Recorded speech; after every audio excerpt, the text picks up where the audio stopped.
दोस्तों, आज हम जिस विषय पे बात करेंगे वह है सांख्यिकी की परिभाषा, महत्व, विस्तार तथा इसकी सीमाएं। Definition of statistics, importance, scope and limitations. सबसे पहले बात करें प्रस्तावना की। लॉर्ड केल्विन कहते हैं कि जिस विषय की बात आप कर रहे हैं, यदि आप उसका माप कर सकते हैं और उसे संख्याओं के माध्यम से प्रकट कर सकते हैं तो आप उसके बारे में कुछ जानते हैं। लेकिन जब आप उस विषय का माप नहीं कर सकते और उसे संख्याओं में प्रकट नहीं कर सकते तो समझ लीजिए कि आपका ज्ञान अल्प है और यह भी असंतोषजनक प्रकृति का है।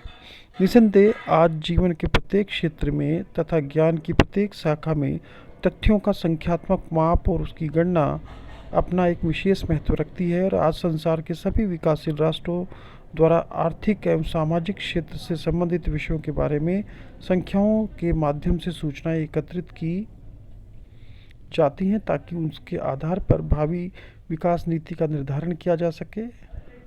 मायर व बाल्डविन के अनुसार जो राष्ट्र अपनी वर्तमान स्थिति और विकास युक्त गतिविधियों के बारे में कुछ नहीं जानते वे प्राय विश्व मानचित्र में पिछड़े हुए राष्ट्र कहकर संबोधित किए जाते हैं।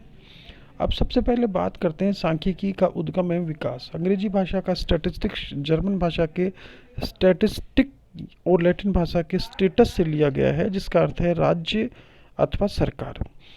कवि सम्राट William Shakespeare, John Milton, William Wordsworth आदि ने भी स्टैटिस्ट शब्द का प्रयोग एक ऐसे व्यक्ति के लिए किया जो राज्य से संबंधित लेखा जोखा के कार्य में निपुण था। वैसे स्टैटिस्टिक्स शब्द का सर्वप्रथम प्रयोग करने का श्रेय जर्मनी के प्रसिद्ध गणिताचार्य ग्राटफाइंड किर्नवाल को दिया जाता है और उन्हें ही सांख्यिकी का जन्मदाता भी कहा जाता है। इस आधार पर कहा जा सकता है कि सांख्यिकी की उत्पत्ति सही अर्थों में राजाओं के विज्ञान यानी साइंस ऑफ किंग्स के रूप में हुई। प्राचीन इतिहास का अध्ययन करने से पता चलता है कि ये शासक अपने राज्य से संबंधित विभिन्न विषयों के सामयिक सर्वेक्षण करवाते थे ताकि उन्हें वास्तविक स्थिति का पता लग सके। हाँ, ध्यान रहे इन राजाओं द्वारा मुख्य रूप से जनशक्ति, धन शक्ति, सैन्य शक्ति जैसी सूचनाएं एकत्र की जाती थी। कालांतर में धीरे धीरे इस विज्ञान का प्रयोग अन्य क्षेत्रों में किया जाने लगा। टिपेट ने कहा है कि सांख्यिकी प्रत्येक व्यक्ति को प्रभावित करती है और मानव जीवन के अनेक बिंदुओं को स्पर्श करती है। अब अर्थ की बात करें, सांख्यिकी का मूल उद्देश्य अनुसंधान कार्य की विभिन्न समस्याओं का अध्ययन, उसके परिणाम, कारण का विश्लेषण करना। सांख्यिकी रीतियों के द्वारा ही हम किसी समस्या से संबंधित भूतकाल के समंकों को एकत्र करके उसकी वर्तमान परिस्थितियों से सापेक्षिक तुलना की जाती है। इन्हीं समूहों के द्वारा घटनाओं में होने वाले परिवर्तनों के कारणों और उसके परिणामों का विश्लेषण किया जाता है। बार्डिंगटन के अनुसार सांख्यिकी अन्वेषण का प्रमुख उद्देश्य भूतकालीन एवं वर्तमान तथ्यों की तुलना करके यह ज्ञात करना होता है कि जो परिवर्तन हुए हैं उनके क्या कारण रहे हैं तथा उनके क्या परिणाम भविष्य में हो सकते हैं। जॉनसन और जैक्सन के अनुसार सांख्यिकी रीतियों का वास्तविक उद्देश्य तथ्यों एवं संख्याओं से उचित अर्थ निकालना, ज्ञात घटनाओं के बारे में खोज करना और स्थिति पर प्रकाश डालना है। अतः आज सांख्यिकी का महत्व काफ़ी बढ़ चुका है। यह मानव जीवन के प्रत्येक पहलू को प्रभावित करता है। वॉलिस और रॉबर्ट्स के अनुसार statistics is a tool which can be used in attacking problems that arise in almost every field of empirical inquiry। इसके महत्व को देखते हुए इससे मानव कल्याण का अंकगणित भी कहा जाता है।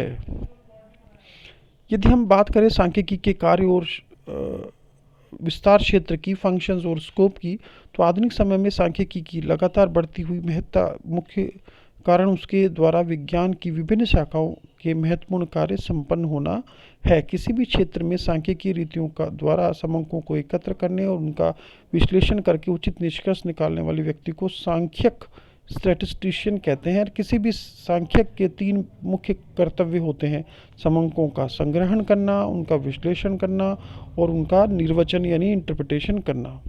वास्तव में समंकों के आधार पर उचित परिणाम निकालना ही संकलन एवं विश्लेषण का मूलभूत उद्देश्य है। सांख्यिकी के मुख्य जो कार्य हैं वो तथ्यों को संख्यात्मक बनाना, सांख्यिकी ये पहला कार्य है। जटिल तथ्यों को सरल बनाना, तथ्यों की तुलना कर संबंध स्थापित करना, नीति निर्धारण करना, व्यक्तिगत ज्ञान और अनुभव में वृद्धि करना, पूर्वानुमान लगाना, वैज्ञानिक नियमों की सत्यता की जांच करना आदि रहे हैं। और साथ ही तथ्यों को निश्चयात्मक रूप देना, परिकल्पना और उचित जांच में सहायक होना, विस्तार का आभास कराना आदि रहे हैं। इम्पोर्टेंस की यदि बात करें तो प्राचीन काल में सांख्यिकी को राज्य के अंकगणित के रूप में जाना जाता था, क्योंकि उस समय वह केवल शासकीय कार्यों तक सीमित था। परंतु सामाजिक विकास, सभ्यता विकास, आर्थिक जागरण के कारण इस विज्ञान का क्षेत्र अत्यधिक बढ़ गया। सांख्यिकी विज्ञानों की विभिन्न समस्याओं को तार्किक विश्लेषण के द्वारा हल करने में सहायता देती है। वॉलिस रॉबर्ट्स ने कहा है कि सांख्यिकी एक ऐसा साधन है जो प्रयोग सिद्ध अनुसंधान के लगभग प्रत्येक क्षेत्र में उत्पन्न होने वाली समस्याओं का समाधान करने में प्रयोग किया जाता है।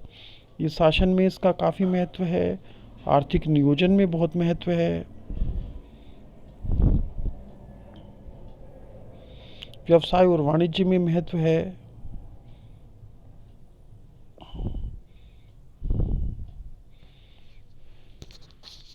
अर्थशास्त्र में महत्व है।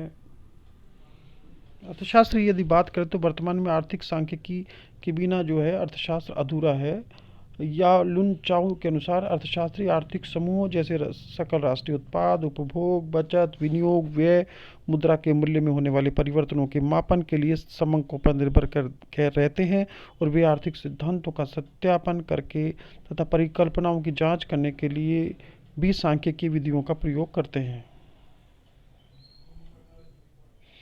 अब यूनिवर्सल यूटिलिटी ऑफ स्टैटिस्टिक्स, सांख्यिकी एक ऐसा विज्ञान है जिसका प्रयोग दिनों दिन जीवन व विज्ञान के प्रत्येक क्षेत्र में बढ़ता रहा है। समाजशास्त्र, अर्थशास्त्र, भौतिकी, रसायन, जीव विज्ञान, शिक्षा, राज्य, मौसम, नक्षत्र विज्ञान, चिकित्सा शास्त्र आदि सभी विज्ञानों में सांख्यिकीय विवेचन अति आवश्यक है।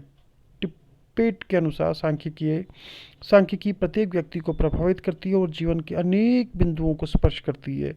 एडवर्ड कीने के अनुसार आजकल सांख्यिकीय रीतियों का प्रयोग ज्ञान एवं अनुसंधान की प्रत्येक शाखा, आरेखीय कलाओं से लेकर नक्षत्र भौतिकी तक और लगभग प्रत्येक प्रकार के व्यावहारिक उपयोग, संगीत रचना से लेकर प्रक्षेपण शास्त्र निर्देशन तक में किया जाता है। वर्तमान में सांख्यिकी का ज्ञान अत्यंत उपयोगी ज्ञान है जो जीवन के प्रत्येक क्षण में काम आता है। डॉक्टर बावले के अनुसार सांख्यिकी का ज्ञान विदेशी भाषा या बीजगणित के समान है, जो किसी भी समय किसी भी परिस्थिति में उपयोगी सिद्ध हो सकता है। इस वर्तमान युग सांख्यिकी का युग कहा जाए तो इसमें अतिशयोक्ति नहीं होगी। सांख्यिकी की सीमाएं, लिमिटेशंस ऑफ स्टैटिस्टिक्स की बात करें, महत्वपूर्ण विज्ञान है परंतु प्रत्येक विज्ञान के समान ही इसकी कुछ सीमाएं भी हैं। यदि संकलित समंकों का विश्लेषण और निर्वचन करते समय इन सीमाओं को ध्यान में न रखा जाए तो निकाले गए जो निष्कर्ष है वो अनिश्चित और भ्रमात्मक हो सकते हैं। इन सीमाओं का एवं भ्रमात्मक निष्कर्षों के कारण सांख्यिकी की आलोचनाएं भी होती है, परंतु सीमाएं प्रत्येक विज्ञान की होती है, चाहे वह अर्थशास्त्र हो या भौतिकी या रसायन शास्त्र। सांख्यिकी को सीमाओं में रहते हुए यदि विश्लेषण और निर्वचन किया जाए तो सीमाओं के कारण उत्पन्न दोषों को समाप्त किया जा सकता है। प्रोफेसर न्यूज़होम के अनुसार सांख्यिकी को अनुसंधान का एक अत्यंत मूल्यवान साधन समझना चाहिए, परंतु इसकी कुछ गंभीर सीमाएं हैं जिन्हें दूर किया जाना भी संभव नहीं है, इसलिए इन सब को हमें सावधानी से विचार करना चाहिए। सबसे पहले बात करते हैं कि सांख्यिकी केवल संख्यात्मक तथ्यों का अध्ययन करती है, गुणात्मक तथ्यों का अध्ययन नहीं करती। ये एक बहुत बड़ी इसकी सीमा है। सांख्यिकी यह न केवल संख्यात्मक रूप में व्यक्त किए गए तथ्यों और समस्याओं का विश्लेषण करता है, गुणात्मक का नहीं। सांख्यिकी के अंतर्गत संख्यात्मक रूप से वर्णित तथ्य जैसे आयु, ऊंचाई, उत्पादन, मूल्य, आय, जनसंख्या, बजट आदि प्रत्यक्ष विश्लेषण किया जा सकता है, परंतु गुणात्मक तथ्य जैसे बौद्धिक स्तर, चरित्र, सुंदरता, स्वास्थ्य, गरीबी, व्यवहार आदि का सांख्यिकी विश्लेषण नहीं किया जा सकता। इन समस्याओं का अध्ययन सांख्यिकी में परोक्ष रूप से किया जा सकता है। उदाहरण के लिए बौद्धिक स्तर का अनुमान परीक्षा में प्राप्त अंकों के आधार पर स्वास्थ्य संबंधी जानकारी जन्म दर और मृत्यु दर के विश्लेषण के द्वारा प्राप्त की जा सकती है। सांख्यिकी समूह का अध्ययन करती है, व्यक्तिगत इकाइयों का नहीं। सांख्यिकी में किसी भी क्षेत्र के सामूहिक विशेषताओं का अध्ययन किया जाता है, व्यक्तिगत इकाइयों का अध्ययन नहीं किया जाता। प्रोफेसर नील्स बेंगर के अनुसार सांख्यिकी के निष्कर्ष समूह के सामूहिक व्यवहार का अनुमान लगाने में सहायक होते हैं, उस समूह की व्यक्तिगत इकाइयों का नहीं होते। उदाहरण के लिए सांख्यिकी के द्वारा यह तो ज्ञात हो जाता है कि प्रति व्यक्ति चावल और गेहूं की खपत एक दिन में कितनी है, परंतु यह ज्ञात नहीं होता कि गरीबों में चावल और गेहूं की कितनी कमी है। सांख्यिकी रीति किसी समस्या के अध्ययन की एकमात्र रीति भी नहीं है। ये एक बहुत महत्वपूर्ण बात है, जिसमें सांख्यिकी विश्लेषण के द्वारा प्राप्त निष्कर्षों को तभी अंतिम सत्य माना जाना चाहिए जब ये अन्य रीतियों जैसे प्रयोग, अंतरावलोकन, निगमन तथा अन्य प्रमाणों द्वारा पूर्णतया जांच लिए जाएं। क्रॉक्स्टन एंड काउडेन ने यही कहा है कि यह नहीं मानना चाहिए कि सांख्यिकी रीति ही अनुसंधान कार्य में प्रयोग की जाने वाली एकमात्र रीति है, न इस रीति को प्रत्येक प्रकार की समस्या का सर्वोत्तम हल समझना चाहिए। लेकिन फिर भी सांख्यिकी एक उपयोगी शस्त्र है, क्योंकि यथार्थता एवं शुद्धता के बहुत अधिक निकट है। डॉक्टर बाउले के अनुसार सांख्यिकी माप किसी समस्या के समाधान के लिए उतना ही आवश्यक है जितना एक भवन निर्माण के लिए यथार्थ माप। सांख्यिकी के निष्कर्ष असत्य और भ्रामक हो सकते हैं यदि उसका विश्लेषण बिना संदर्भ के किया जाए। ये एक महत्वपूर्ण बात है। उदाहरण के लिए किन्हीं दो उद्योगों में पिछले 5 साल का औसत लाभ समान है और यह निष्कर्ष निकाला जाए कि दोनों ही उद्योग सामान्य एवं एक ही प्रकृति के हैं, परंतु यदि उनमें से संबंधित समंकों अर्थात प्रत्येक वर्ष के लाभ समंक का अध्ययन किया जाए तो यह निष्कर्ष निकाला जा सकता है कि एक उद्योग का लाभ बढ़ रहा है और उन्नति की ओर अग्रसर है और दूसरा उद्योग का लाभ घट रहा है, वह अवनति की ओर अग्रसर है। डॉक्टर बाउले के अनुसार जो विद्यार्थी समंकों का प्रयोग करता है उसे अनुसंधान के निष्कर्षों को प्रमाणित मानकर संतुष्ट नहीं होना चाहिए, परंतु उस विधि के समस्त अंगों का पर्याप्त ज्ञान प्राप्त करना चाहिए। सांख्यिकी नियम केवल औसत रूप से और दीर्घकाल में सत्य होते हैं, सभी परिस्थितियों में लागू नहीं होते। वे केवल दीर्घकाल में औसत रूप से सामयिक रूप से ही खरे होते हैं। उदाहरण के लिए भौतिक में गुरुत्विक नियम के अनुसार ऊपर से ऊंचाई पर गिराई वस्तु सदैव पृथ्वी पर आती है, या रसायन शास्त्र में सोडियम के टुकड़े को पानी में डालने से आग लग जाती है, या जीव शास्त्र में मादा एनाफिलीज मच्छर के काटे बिना मलेरिया नहीं हो सकता, सभी परिस्थितियों में पूर्ण रूप से सत्य है। परंतु यदि सांख्यिकी में के प्रायिकता का या संभाव्यता सिद्धांत इन नियमों को की तरह दृढ़, पूर्ण और सत्य नहीं है। उदाहरण के लिए यदि एक थैले में रखी गई काली, सफ़ेद और गेंदों को बाहर निकालने की संभावना आधी 50-50% होती है, यह तभी सत्य होगा जब एक से अधिक बार गेंदें निकाली जाए।